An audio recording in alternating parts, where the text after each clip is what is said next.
Feminista, não tenho medo do conceito, através das palavras vou-te ganhar o respeito. Não quero palmas, apenas pela iniciativa, admiração na avaliação, só se merecida. Isso é mesmo das calendas, foste ao baú. Ainda te lembras? O nome da música não. Lobo Mau? Ei pá, que cena! Isso, Jesus! Isto é bom! Feminista, não tenho medo do conceito. Através das palavras vou-te ganhar respeito. Não quero palmas, apenas pela iniciativa, admiração na avaliação, só se merecia. Uau, isto aqui é tipo 2004.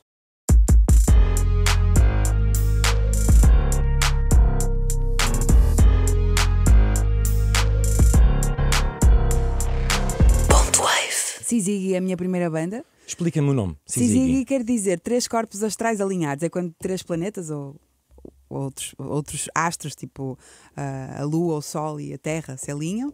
E nós éramos três, duas MCs e uma cantora. Eu, a M7, que é a Beatriz Gosta, e a Maria, que cantava, e o DJ, o D1, que até hoje me acompanha como produtor e DJ. E nós as três tínhamos nascido no mesmo ano, e nesse ano tinha havido um Syzygy, né, esse fenómeno astral de muita relevância, e nós achamos engraçada a palavra, mas na verdade foi uma má escolha, porque todos os cartazes de concertos em que nós participávamos estavam mal escritos. Sim, havia claro. sempre uma variação, não é, na grafia. Basicamente era SYZYGY, Syzygy, mas ninguém sabia como escrever, como ler a palavra. Mas foi uma banda que me deu muitas coisas importantes, e somos amigos grandes amigos até hoje, todos os quatro. Aliás, três corpos astrais alinhados é o nome do EP, se não me engano. Exatamente, ou seja, era a definição do nosso nome. Fizemos um EP e depois ainda fizemos assim, tipo umas duas canções extra para esse EP, que editamos uns meses mais tarde. Fizemos alguns concertos, abrimos para o Mind the Gap algumas vezes. Tocamos no Art Club, também nas festas de hip hop que havia naquela altura.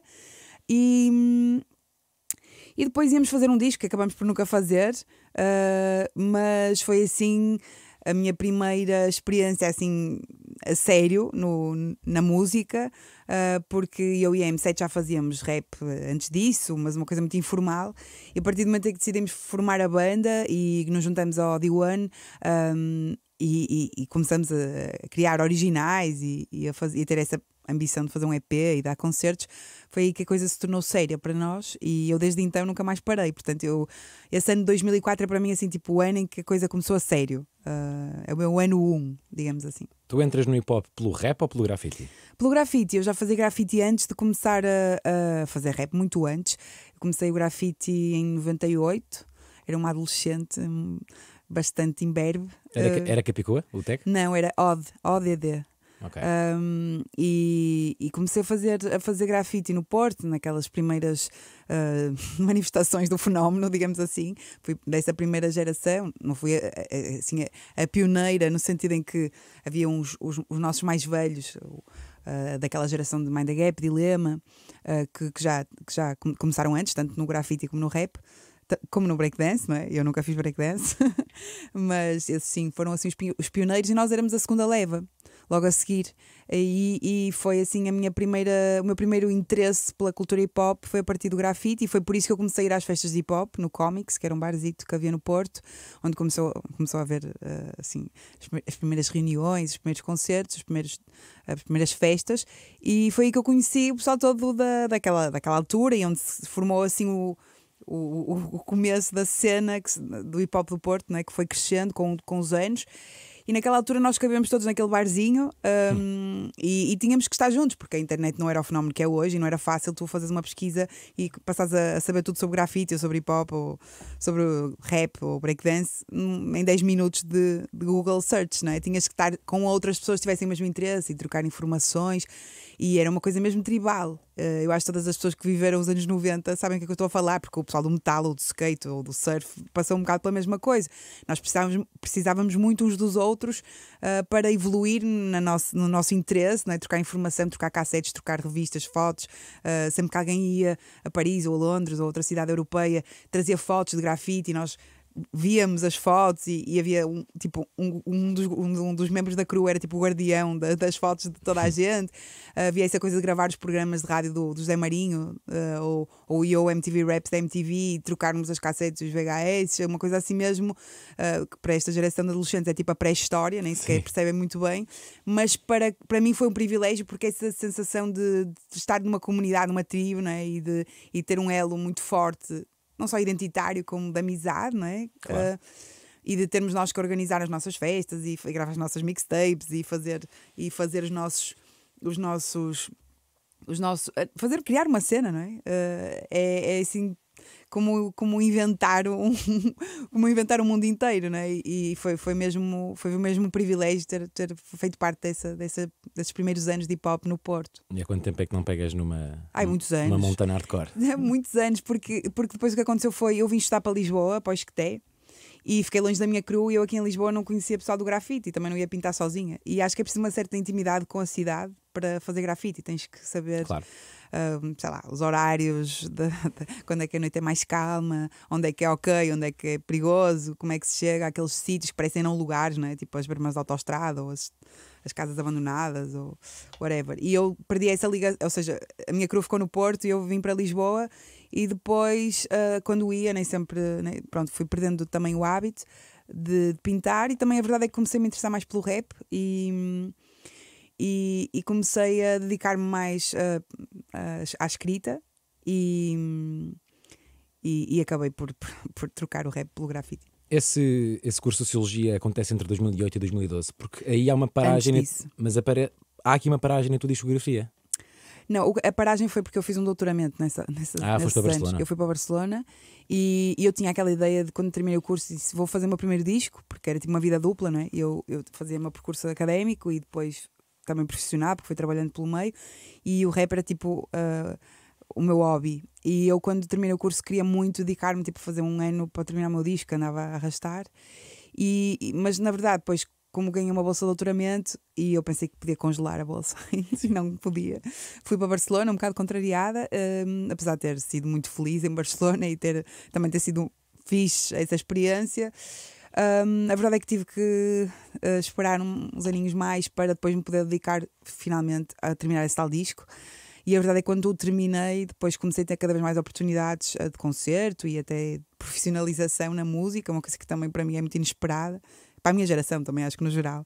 Acho que hoje os putos começam a ouvir rap e sabem que é possível viver da música, e mesmo que o mercado seja pequeno, que há muitos ouvintes e hoje há muita gente a viver do rap, mas na minha geração era tipo o Vocês Si, os Mind the Gap, talvez depois os Dilema, o Sam, o Valete, mas era tipo uma micro-minoria, não é? Tipo, para nós era impensável. Então para mim nunca foi assim um sonho sequer, foi uma coisa que aconteceu. E eu, depois de terminar o primeiro disco, de facto comecei a ter cada vez mais oportunidades de me profissionalizar na música, e coincidiu com aquela altura da Troika em que havia cada vez menos financiamento para projetos de investigação e ciências sociais, e, portanto comecei a deixar de ter trabalho de um lado e a ter muito trabalho do outro. Então a vida decidiu por mim. E quando percebi que me estava a sustentar com a minha música, pensei, bem, isto é estranho, não é? Porque eu sempre achei que depender da música era como depender de um marido, é assim, é má ideia, sabes? Misturar o amor com o trabalho e com o sustento. Mas depois pensei, se tenho esta oportunidade, mesmo que sejam meia dúzia de anos, vou-me dedicar a isto a 100%. E fiz isso. Dediquei-me desde 2012 até 2018 ou 19, que foi quando nasceu o meu filho. Eu lancei um disco ou uma mixtape ou alguma coisa por ano, todos os anos. Não paraste? Nunca parei. É uma fase muito, muito intensa. Entretanto, deixa-me receber-te, não te disse bem-vinda. Obrigada, Capicua ao Ponto Wave. É muito prazeroso perceber que desde o início das primeiras documentações da tua carreira que aparece ao lado da Marta Bateira, a.k.a. Beatriz Gosta. Sim. Isto porque geralmente nós damos muito valor quando vemos uma relação conjugal duradoura, mas não damos tanta importância a uma amizade de longa data que também tem obstáculos e também merece dedicação. E lembrei-me disto porquê? Lembrei-me disto porque recentemente a Marta foi ao Humor à Primeira Vista com o Gustavo Carvalho e disse que tu estás tão por dentro das decisões da vida dela que podias receber um ordenado. E eu pergunto se isto é recíproco.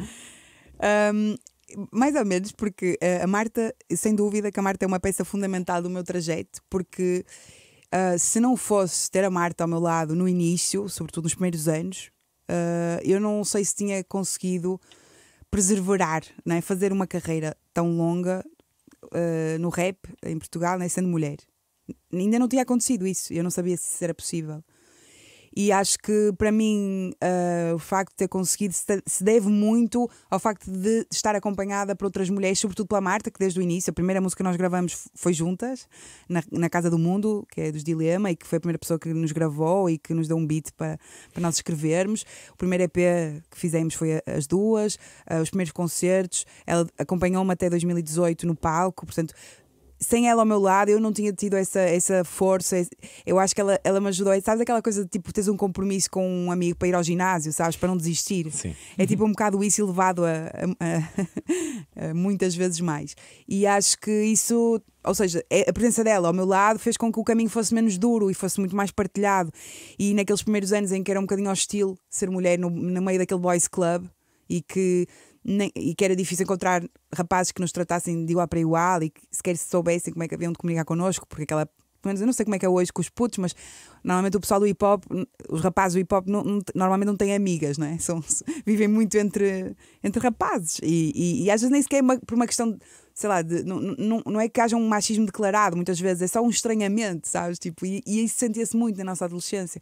Depois nós tivemos a sorte de construir um grupo de amigos, desde a crew do grafite até Odi, que trabalha connosco como DJ e produtor, de rapazes que nos tratavam de igual para igual e foi super importante. Mas estarmos juntas e depois também termos conhecido a Eva, a Rap Diva, a Tamin, ou seja, de encontrar outras mulheres que estavam na tribo e que sabiam e que podiam partilhar connosco aquele espaço estranho que nós ocupávamos, fez com que fosse muito mais fácil. Portanto, a Marta é sem dúvida uma das razões pelas quais eu consegui fazer aquilo que parecia impossível, que era fazer uma carreira longeva sendo mulher no rap em Portugal. E agora, quer dizer, desde que ela começou a ter algum interesse pela comédia, eu que sou sagitariana e acho que todas as ideias mirabolantes vão dar certo e ela é pessoa pessimista, eu faço um bocado aquele papel de a empurrar, sabes?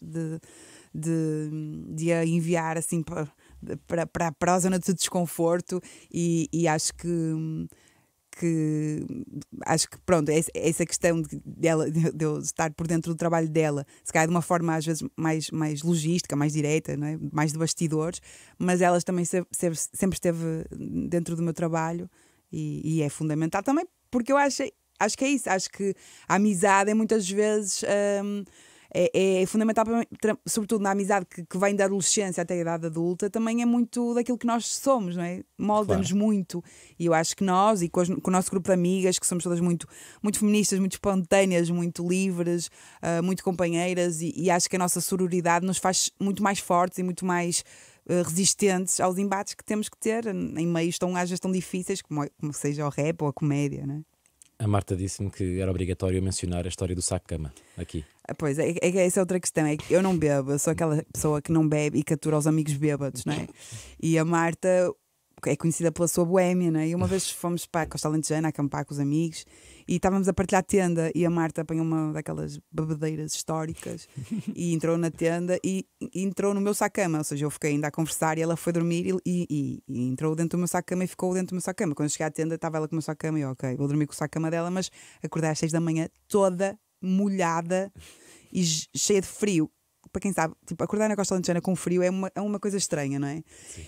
Ou seja, ela fez xixi na cama não, no saco-cama mas fez tanto xixi que molhou o saco-cama dela, o meu, estávamos tudo alagado em xixi no fundo e tipo um frio de rachar e eu acordei assim, Marta!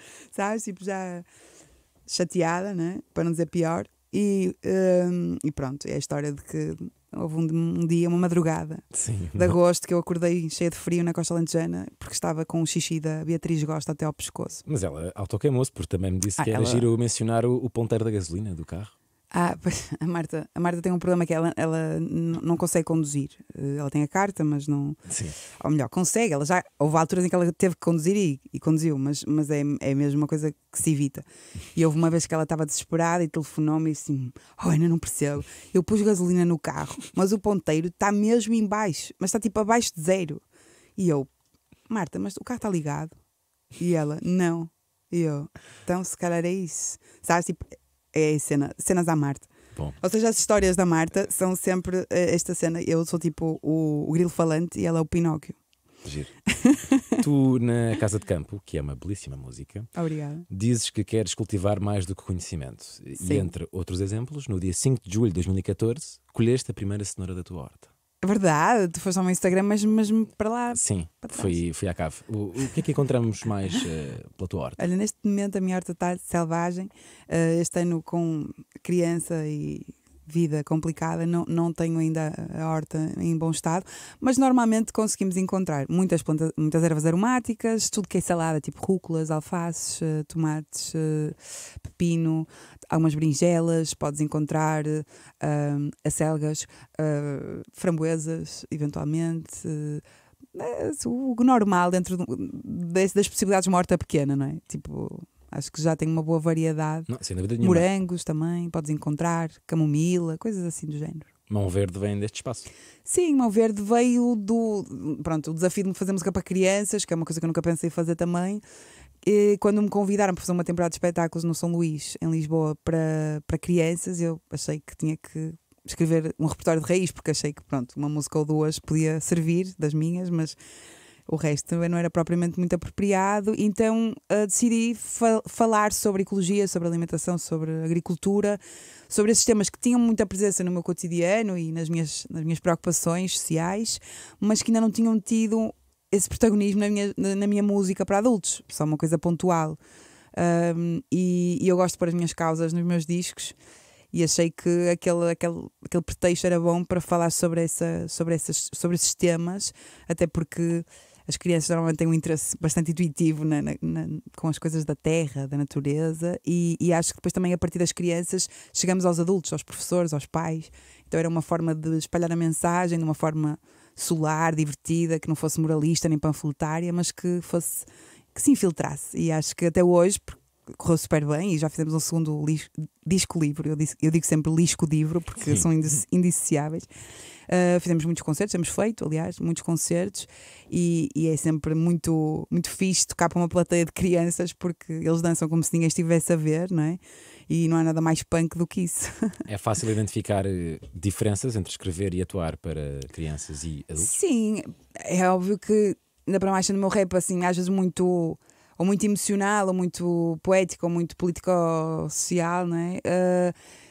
Na escrita para crianças eu tenho que resgatar o Peter Pan interior e se calhar aquilo que me ajudou foi, eu tenho desde sempre, desde antes de saber escrever, eu já tinha uma relação muito lúdica com as palavras. Eu gostava de lenga-lengas, de dizer palavras ao contrário, de jogos de palavras, não é? De duplos sentidos. O meu humor tem muito a ver com isso, e eu tentei fazer esse resgate do formato da lenga-lenga, e a partir daí divertir-me a construir letras para crianças que resgatassem esse imaginário ligado à terra, aos insetos, às plantas, mas com esse desafio técnico que para quem gosta de escrever como eu é desafiante, de trabalhar a lenga-lenga e procurar uma sofisticação métrica, tipo também as aliterações, a musicalidade, o ritmo, não é? Porque as palavras são melódicas e as consoantes são percussivas, e tu consegues consegues brincar com isso. E então,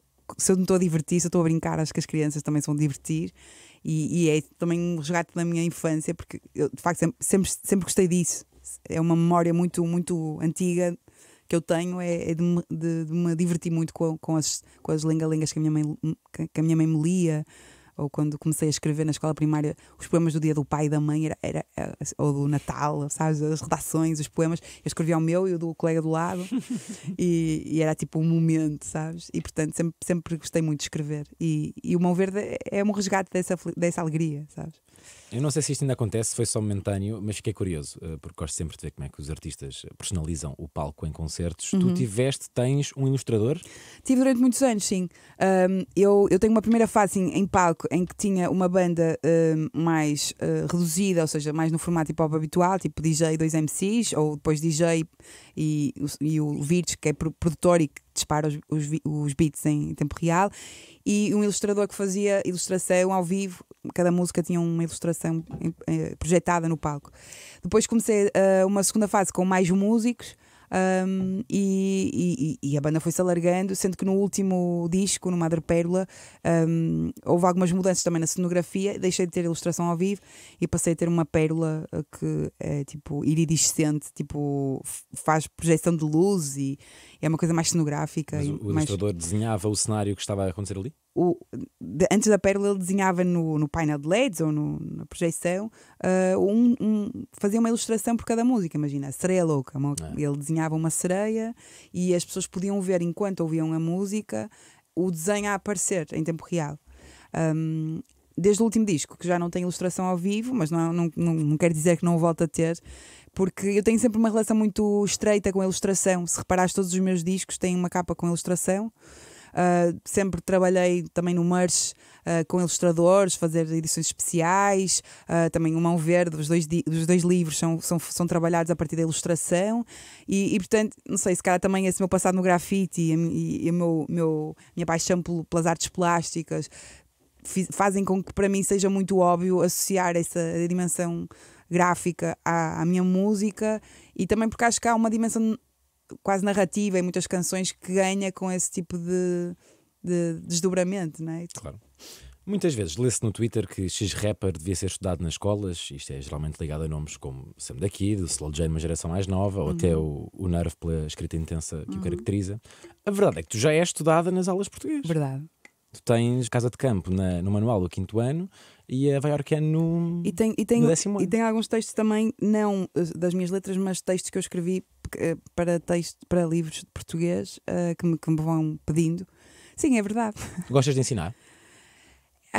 Já tenho tido algumas experiências, já fiz alguns projetos sociais no Porto, nomeadamente o projeto OPA, que era a partir de oficinas de rap, de produção, de concepção de espetáculos. Criamos 3 anos seguidos, 3 discos, 3 espetáculos e depois uma espécie de edição All Stars em que fizemos um disco mais a sério. Também já fiz algumas pequenas workshops de escrita e de processos criativos.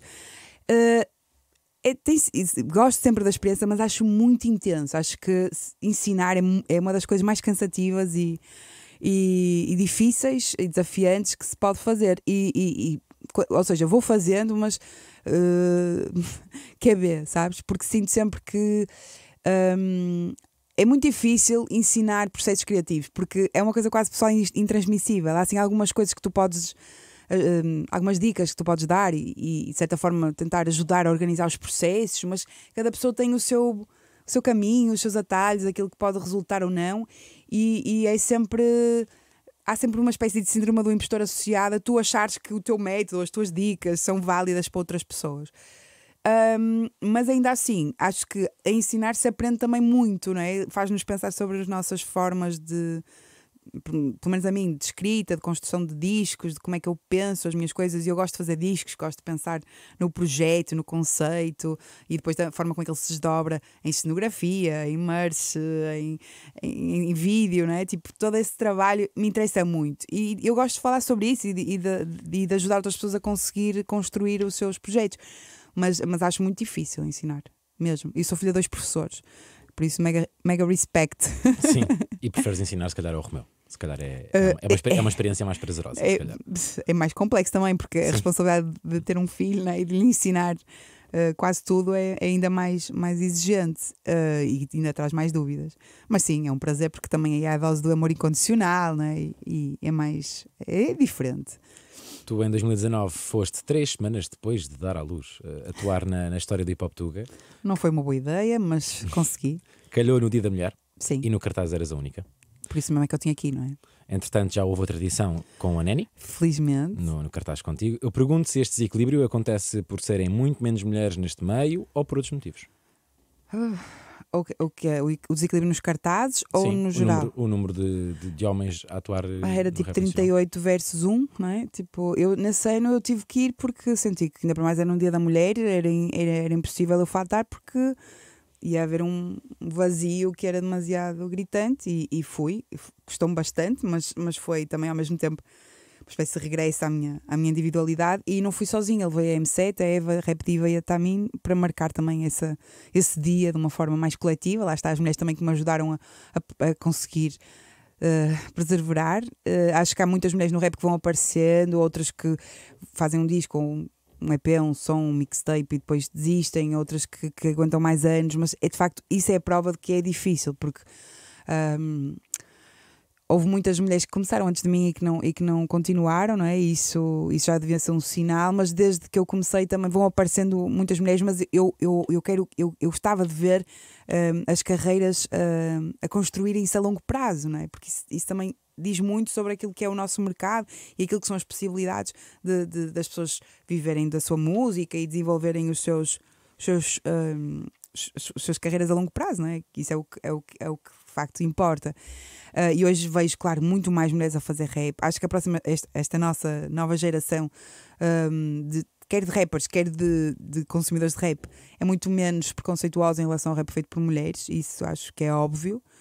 E depois também acho que esta lógica quantitativa da atualidade de avaliar o sucesso de cada músico, de cada artista, eu não acho propriamente muito interessante, mas tem um lado positivo, que é quando há uma miúda que se equivale ou ultrapassa os seus pares pelos números, já é muito difícil de ignorar. Enquanto que, se cá na minha geração, mesmo que eu fizesse essas coisas, como estar, sei lá, ganhar prémios, ou estar nos livros manuais de português, ou encher a sala grande do CCB, que é uma coisa de prestígio, ou ser nomeada para um Globo de Ouro, são coisas que parecia que, ainda assim, por muito que eu conseguisse chegar a esses patamares, ou ir tocar com o Sérgio Godinho, ou fazer concertos no Brasil, o que é que fosse, que ainda assim havia sempre uma liga à parte, sabes? Parecia que parece que é mais difícil compararem-se connosco. Hoje em dia, quando se resume tudo a números, é mais difícil ignorar as mulheres que conseguem competir taco a taco. E portanto acho que para estas novas gerações as coisas são diferentes. No caso da programação de concertos, de espetáculos, acho que ainda há uma grande diferença. Muito poucos cartazes de festivais são paritários. Basta ver as semanas académicas este ano, a quantidade de mulheres era ridícula. Se vir os cartazes dos grandes festivais, há muito poucos que têm a preocupação da paridade. E acho que se olhares também para os artistas mais ouvidos em Portugal, nos 10 primeiros lugares tens homens. E acho que isso não é por uma falta de talento das mulheres, ou falta de mérito, ou falta de... É mais por uma questão de desigualdade de oportunidades ainda, e também uma questão de formar o público, para perceber que, sobretudo neste contexto da música urbana, as mulheres podem e devem ter mais oportunidades, e acho que esta nova geração está a conseguir fazer essas mudanças, e espero que na próxima História de Hip Hop Tuga já não seja só eu e a Neni, que sejamos muito mais, não é? E também, olhando para o passado, também é sintomático perceber que se calhar podiam ter estado lá outras mulheres, mas entretanto abandonaram a carreira, não é? E portanto já não estão no ativo, e isso também é uma coisa que me entristece, não é? Porque acho que não é só aparecerem mulheres no rap, é continuarem a construir a sua carreira 10, 15 anos depois, sabes? Isso é o que eu gostava que acontecesse. E também gostava que os agentes, os promotores, os programadores percebessem que se calhar às vezes é preciso fazer esse trabalho, e os radialistas também, de mostrar o talento feminino para que o público também possa conhecer, não é? E que elas possam ter mais oportunidades. E é possível, porque há imenso talento. Sei lá, no ano passado, no Nós Alive, no Coreto, da Arruada, conseguiram programar 3 dias só de mulheres da música urbana, nomes em ascensão, grandes talentos, foi mesmo fixe, e o Dino também já programou um festival inteiro na Gulbenkian só com mulheres. Ou seja, quem se esforça consegue encontrar facilmente talento de mulheres no rap e na música urbana, e fazer programação de qualidade com isso. Quem quer manter a sua preguiça e o status quo, não é? Que é mais favorável aos nossos colegas homens, pode continuar a fazer aquilo que sempre fez, porque vai dar sempre o mesmo resultado, não é? Quem são para ti as mulheres neste momento no cenário urbano musical que já mereciam estar em semanas académicas, em festivais? Eu acho que, assim, para mim é muito difícil estar aqui a dar 2 ou 3 nomes, porque podia dar 20 ou 30, claro, não é? E depois voltar a excluir, sim, é chato, não é? Mas acho que é só estar atento. Sinceramente, acho que nos últimos 5, 10 anos tem aparecido muita coisa fresca, interessante, e que e cuja longevidade em termos de carreira depende das oportunidades que nós formos capazes de dar, não é? E nós, quer dizer, nós, sobretudo os agentes culturais, os radialistas, os programadores, os jornalistas, os agentes, são essas pessoas que têm que fazer também o trabalho, porque senão o que vai acontecer é vai demorar ainda muitas gerações a chegarmos a um patamar de igualdade.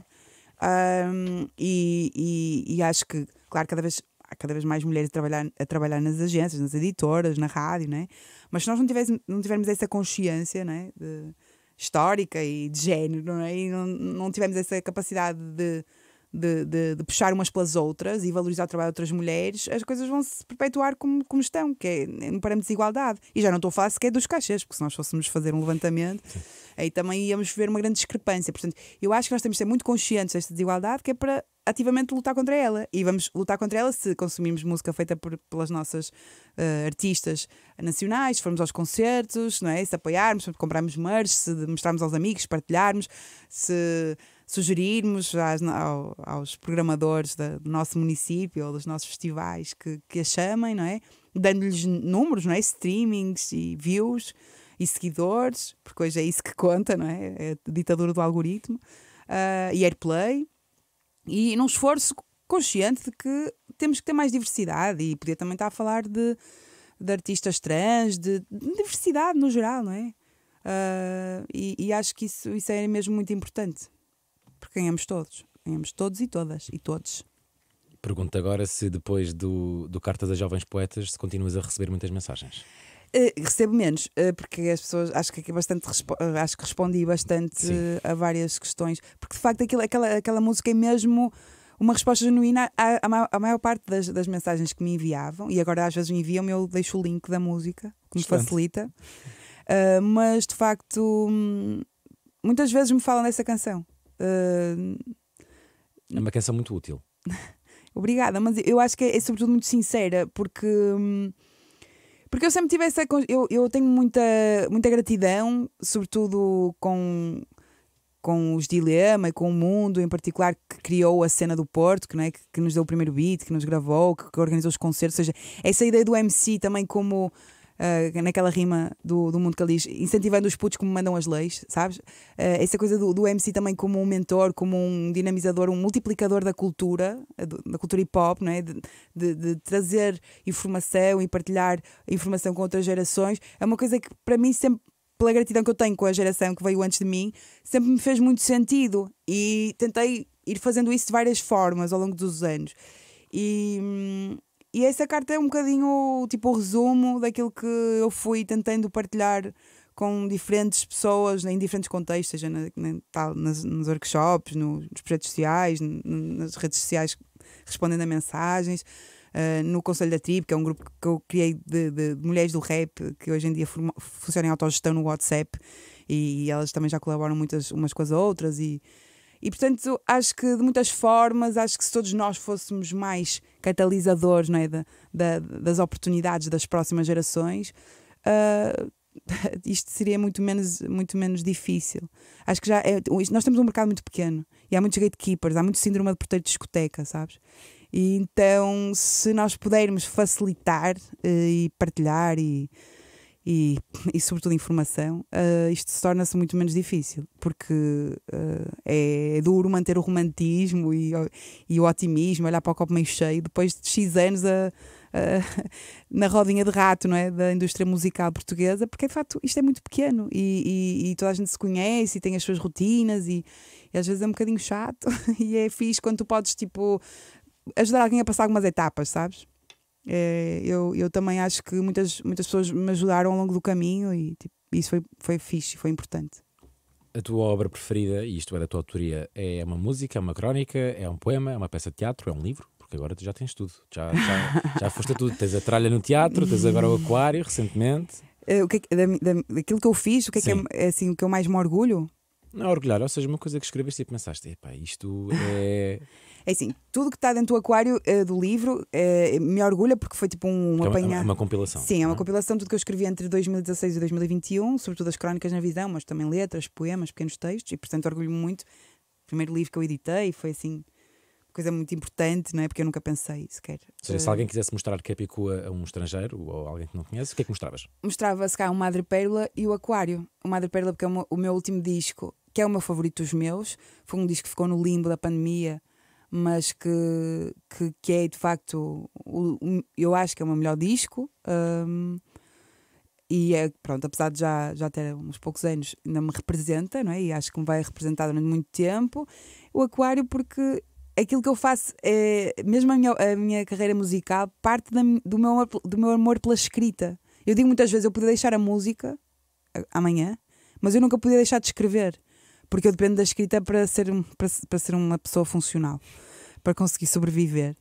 E portanto a escrita é aquilo que eu acho que é a minha forma de expressão fundamental, primitiva, né? Tipo, e a música, eu tenho uma grande gratidão pelo rap, porque me deu a oportunidade de fazer música, porque se não fosse o rap eu provavelmente nunca poderia ter esse superpoder, não é? Porque eu não sei tocar instrumentos, eu não produzo beats, eu não tenho uma voz bonita para cantar, e o rap levou-me a situações. Eu já tive em situações em que eu pensei, eu estou aqui por causa das minhas rimas, sabes? Tipo, quando eu conheci o Caetano Veloso, quando eu toquei pela primeira vez no Brasil, quando eu toquei com o Sérgio Godinho, que é tipo um dos meus heróis da infância,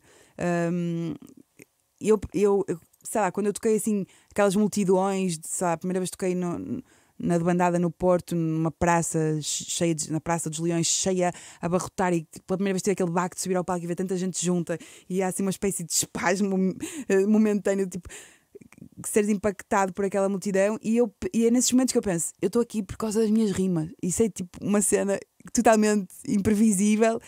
E eu sou muito grata ao rap por isso, e também penso muitas vezes que se eu encontrasse a Ana adolescente na rua, que ela me ia dar tipo um grande abraço, tipo, superaste as expectativas, sabes? Porque de facto é muito inacreditável para mim a quantidade de coisas que eu consegui fazer a partir da minha escrita, sabes? Isso é tipo uma coisa mágica.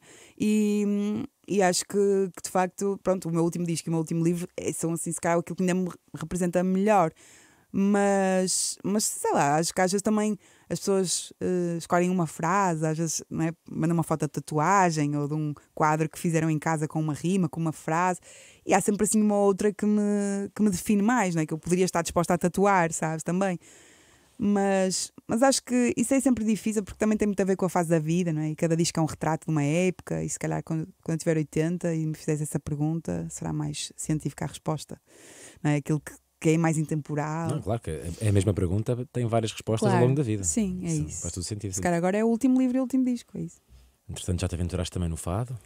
Um álbum inteiro para a Aldina Duarte? Sim, a minha primeira experiência foi há 10 anos, quando escrevi a primeira vez para a Gisela João, a Casa da Mariquinhas, que entretanto reescrevi agora o Hostel da Mariquinhas também. Já é tipo a segunda vida dessa canção, que já ela própria tinha uma vida anterior com a Amália, desde o Alfredo Marceneiro também, a Hermínia Silva, ou seja, é uma canção que vai se renovando no nosso cancioneiro cada vez que a nossa história também vai evoluindo, e portanto essa primeira experiência foi muito marcante, porque era um sonho que eu tinha, escrever um fado, e entretanto já escrevi alguns, mas agora neste primeiro trimestre do ano tive a oportunidade de escrever um álbum inteiro de fados para a Aldina Duarte, que ela vai gravar em breve. E que acabou de ganhar o prémio de Play de melhor álbum de fado?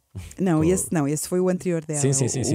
A Aldina ganhou o prémio pelo seu último disco, melhor álbum de fado, mas o nosso álbum, que está em gravação. Ainda vai ser gravado. Sim, o que aconteceu foi que ela andava-me a desafiar para escrever para ela, e ela é uma pessoa assim, tipo, super intelectual do fado, conhece todas as estruturas, todas as regras, e basicamente ela fez-me tipo uma workshop privada, não é? Cada semana tínhamos uma aula por Zoom, em que ela me ensinava tipo uma estrutura métrica ou algumas canções, aquelas regras clássicas da escrita do fado, e o trabalho de casa eu fazia para ela. Então estamos agora, eu escrevi-lhe 11 letras de fado para fados tradicionais, e ela agora vai gravar. Sim, nunca tinha feito um disco inteiro de fado.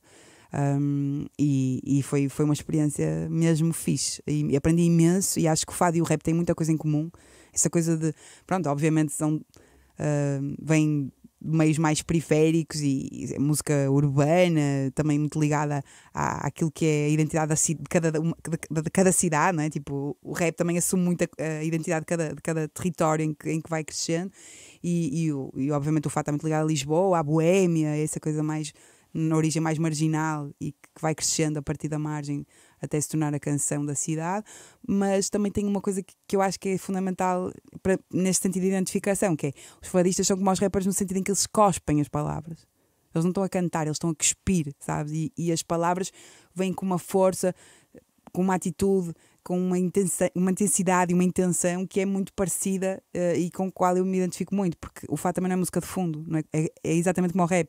Nós não queremos ser música de fundo, nós estamos a interpelar quem nos ouve e estamos a cuspir discurso direito, não é? Para ter um impacto emocional, e se esse impacto não existir, aquilo não funciona, é vão, aquilo não é música de elevador.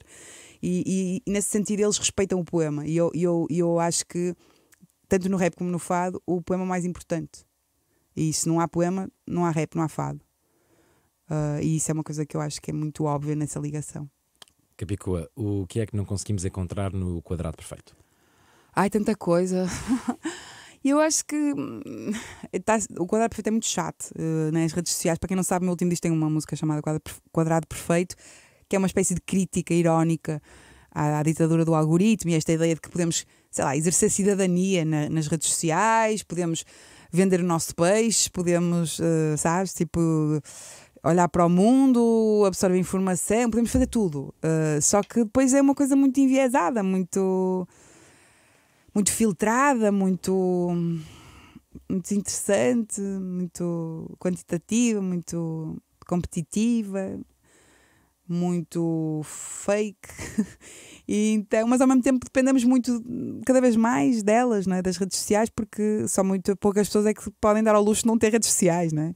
Só tipo o Ricardo Araújo Pereira e mais um ou outro ermita.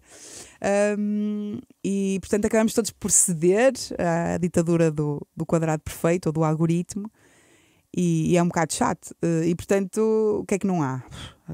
Falta tanta coisa no quadrado perfeito. Acho que falta um bocadinho mais de espontaneidade, de poesia, de liberdade, não é? Liberdade criativa. Acho que também falta um bocadinho de tempo, no sentido em que, pelo menos para os artistas, para os músicos em particular, se tudo demora, quer dizer, o que eu sinto é que o tempo da arte, o tempo que precisas para criar, é cada vez mais distante do tempo do mercado, e o tempo do mercado é o tempo das redes sociais, que é tipo um átomo de atenção, um ápice, sabes? E esse desencontro é muito angustiante, porque mesmo para as pessoas que estão a tentar jogar o jogo, que não é o meu caso, estás sempre numa roda de rato, não é? Tens sempre a lançar coisas novas, sempre a alimentar o algoritmo, sempre a postar, sempre tudo muito épico, é tudo muito emocional, sabes, tens de estar sempre a tentar gerar interesse, engajamento, sempre olhem para mim, a competir com a tosta da batata, a competir com o cãozinho, a competir com a tua prima de biquíni, a competir, sabes? É muito cansativo. E depois estás a fazer, não sei quanto, 2, 3 anos a fazer um disco, o disco dura um ápice na ditadura da novidade, não é? E é o teu disco, é a tosta de abacate, é a tua prima de biquíni, é um cãozinho, e é tipo, tudo tem o mesmo valor, no sentido em que é tudo um scroll down infinito, e tu estás ali tipo, olha para mim, olha para o meu disco, mas tipo, é uma coisa muito inglória, porque é como se antes as pessoas tivessem, os artistas, não é? Criassem os seus discos, os seus filmes, os seus livros, e depois a partir desse interesse das pessoas pela obra, as pessoas tivessem curiosidade perante o artista, não é? Querer saber mais, é uma espécie de aura de mistério. E hoje é o contrário, tu parece que tens que criar uma ligação quase de intimidade com a tua audiência, para que ela depois esteja disposta a ouvir a tua música, ou a ir ver o teu filme, ou ler o teu livro. Então é tipo, o jogo vira ao contrário, é meio perverso, porque tu tens que abrir um bocado a tua intimidade, a tua vida, os teus filhos, os teus cães, a tua casa, sabe, a tua hora no ginásio, o que tu comes, tipo... Pá, eu não estou assim tão disposta a jogar esse jogo, então é meio desconfortável. Depois também, se não alimentas o algoritmo, também tens cada vez menos alcance e andas tipo X tempo a criar um número de seguidores, né, que supostamente para o teu trabalho, mas os seguidores não são teus, são do Facebook ou do Instagram ou do Twitter, e eles é que gerem o alcance, né? E tu ficas ali tipo completamente, parece que há uma parede no meio entre ti e o teu público, mas também já as outras alternativas foram queimadas, porque com o advento das redes sociais, sobretudo desde a pandemia em que vivemos 2 anos só exclusivamente dentro do quadrado perfeito, né? Os mídias que falavam de cultura são cada vez menos, não é? Há cada vez menos redações, gente nas redações de cultura, cada vez menos rúbricas, cada vez menos programas, cada vez menos publicações. Ou seja, se tu quiseres comunicar com o teu público, vais ter um espetáculo, ou investes em marketing puro e duro, né? Em cartazes e MUPIs e anúncios, e pagas por publicidade, ou então, como é que tu vais, sabes? Tipo, se não tens as redes sociais, ficas meio a falar para o vazio. E é perverso porque tens que jogar o jogo, senão não existes. E o jogo é muito cansativo para muitas pessoas mesmo. Eu vejo muita gente oprimida por essa roda de rato. Mesmo quem está no topo da cadeia alimentar está permanentemente exausto a tentar andar atrás de uma coisa que é impossível de acompanhar, que é esta ditadura da novidade, não é? Que é um disco uma semana, já toda a gente já sabe, in there, done that, next, sabes? E tu estás tipo 2 anos a fazer um disco para durar 2 minutos na atenção das pessoas. Se não te importares, quando eu for a um concerto teu, vou usar o quadrado perfeito para partilhar. Ai, claro que sim, então faz parte. Eu, aliás, na música eu critico, mas depois digo, mas como tem que ser, não se esqueçam de fazer like no post, subscrever o canal e ativar as notificações. Ironicamente dizendo que, pá, obviamente que também temos que jogar o jogo, né? E de uma forma ou de outra, mesmo que eu tenha uma forma mais, quer dizer, que respeite também os meus limites, eu estou nas redes sociais, não é? Se procurarem, eu estou lá. E no dia 13 de maio estás em Vila Franca de Xira, no dia 20 de maio em Barcelos, no dia 1 de junho por anunciar, 10 de junho em Espanha. Sim. Muito obrigado. Obrigada eu, Alexandre, foi um prazer. Passou a voar. O prazer foi todo meu. E obrigada por teres ido aos arquivos. É raro fazerem essa arqueologia, foi giro. Foi um prazer. Ainda foste falar com a Beatriz Gosta. Obrigada. Fui chateá-la, coitada.